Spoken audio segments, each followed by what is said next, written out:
Does my sassiness upset you? Don't take it so hard just because I laugh. I have a painting by Phoebe. They all look like women in my grandmother's prayer meeting group. So whenever I'm obliged to do something, I take that painting and I think, now what would Grandma do? What would she say? I can almost hear her voice say, now sister, you know what's right. Just do right. You don't really have to ask anybody. The truth is, right may not be expedient. It may not be profitable, but it will satisfy your soul. Do it because it is right to do. You see, people will know you, and they will add their prayers to your life. They'll wish you well. There you are. So try to live your life in a way that you will not regret years of useless virtue and inertia and timidity. It's yours. This is your life. This is your world. You make your own choices. You can decide life isn't worth living, and that would be the worst thing you can do. How do you know? So far. Try it. See. So pick it up. Pick up the battle and make it a better world. Just where you are. Yes, and it can be better, and it must be better, but it is up to us. Courage is the most important of all the virtues, because without courage, you can't practice any other virtue consistently. You see? You can't be consistently kind or fair or humane or generous. Not without courage, because if you don't have it, sooner or later you'll stop and say, the threat is too much, the difficulty is too high, the challenge is too great. You know, I believe that self-love is very important. If you read my work, you know I'm always talking about loving oneself. I never trust anybody who tells me he or she loves me if the person doesn't love herself or himself.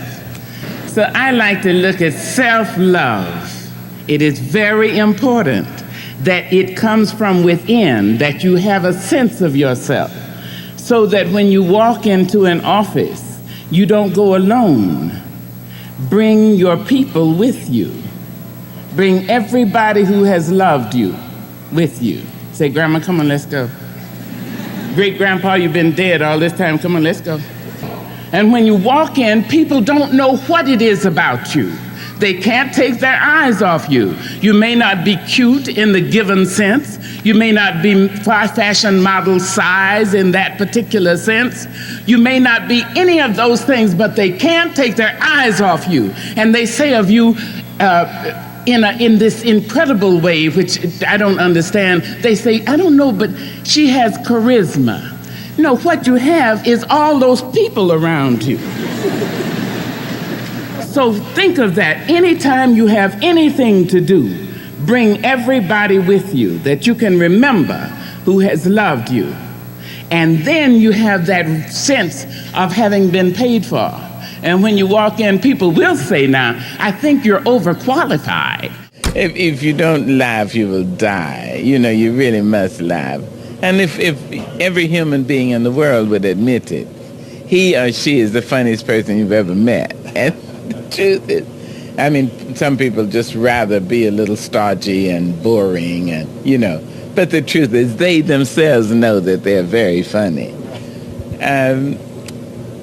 The sense of humor is in self-defense against those who pretend not to have any sense of humor, and against the cruelties of life. One must laugh. There's an African-American song, 19th century. It says, when it looked like the sun wasn't gonna shine anymore, God put a rainbow in the clouds. Imagine. And I've had so many rainbows in my clouds. I had a lot of clouds. But I have had so many rainbows. And one of the things I do when I step up on a stage, when I stand up to translate, when I go to teach my classes, when I go to direct a movie, I bring everyone who has ever been kind to me with me. Everybody, I say, come with me. I'm going on the stage. Come with me, I need you now. Long dead. You see? So I don't ever feel I have no help. I've had rainbows in my clouds. And the thing to do, it seems to me, is to prepare yourself so that you can be a rainbow in somebody else's cloud. Somebody who may not look like you, may not call God the same name you call God, if they call God at all. You see? And may not eat the same dishes prepared the way you do, may not dance your dances or speak your language, but be a blessing to somebody. When I was 7.5, I was raped.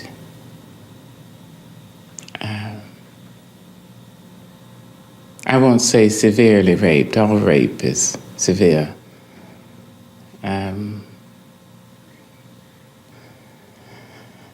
The rapist was a person very well known to my family. I was hospitalized. The rapist was let out of jail and was found dead that night, and the police suggested that the rapist had been kicked to death. I was 7.5. I thought that I had caused the man's death because I had spoken his name. That was my 7.5-year-old logic. So I stopped talking for 5 years.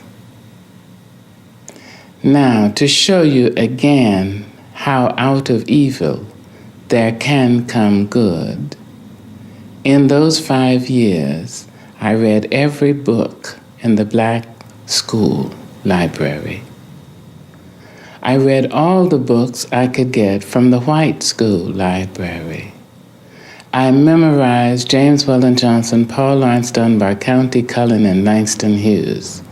I memorized Shakespeare, whole plays, 50 sonnets. I memorized Edgar Allan Poe, all the poetry. Never having heard it, I memorized it. I had Longfellow, I had Guy de Maupassant, I had Balzac, Rudyard Kipling. I mean, it was a Catholic kind of reading and Catholic kind of story.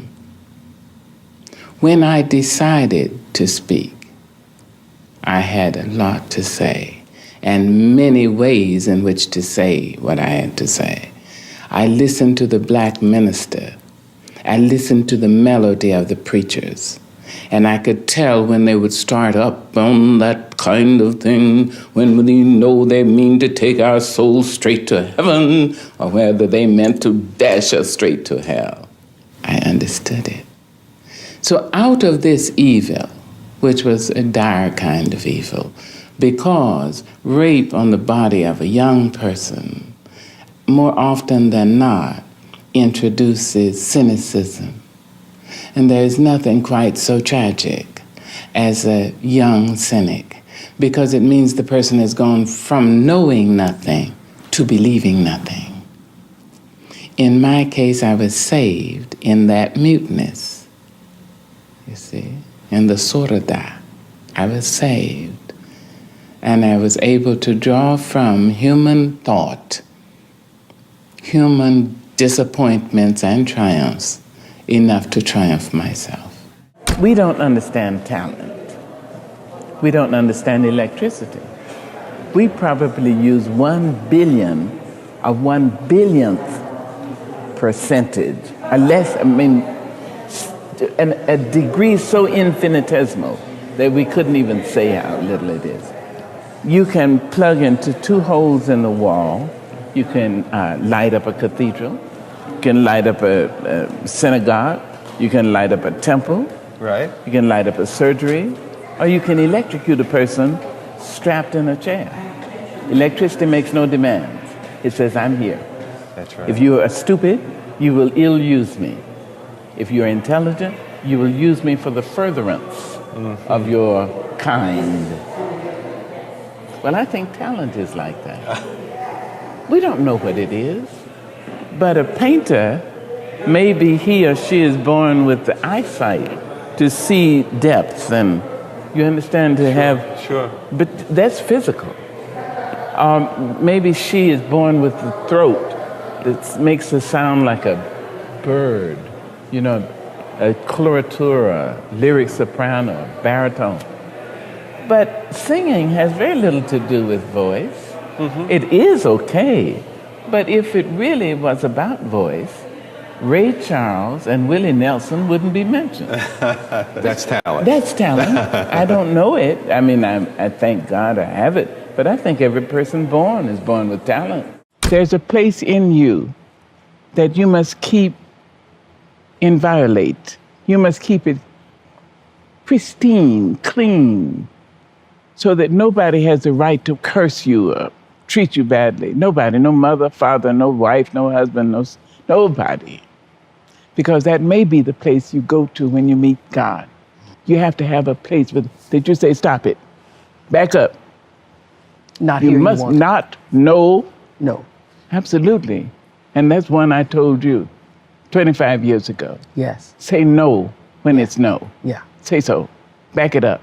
Because that place has to remain clean and clear. And that has to be a place within yourself. Yes, ma'am. Yeah. When you're writing poetry, are you writing to express your experiences, or do you write to inspire other people? No, I write to try to say what I see, what I've seen. And of course, I hope that it's inspirational.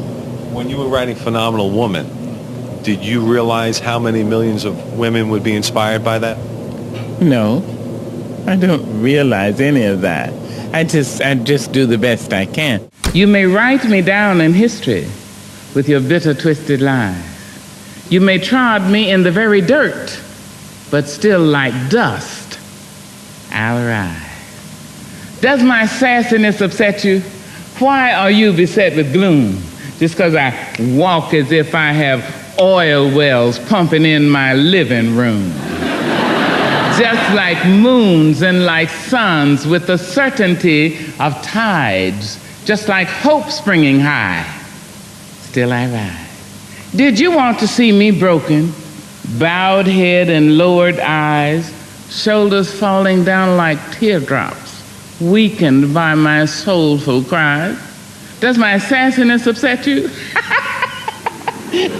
Don't take it so hard just because I laugh, as if I have gold mines digging in my own backyard.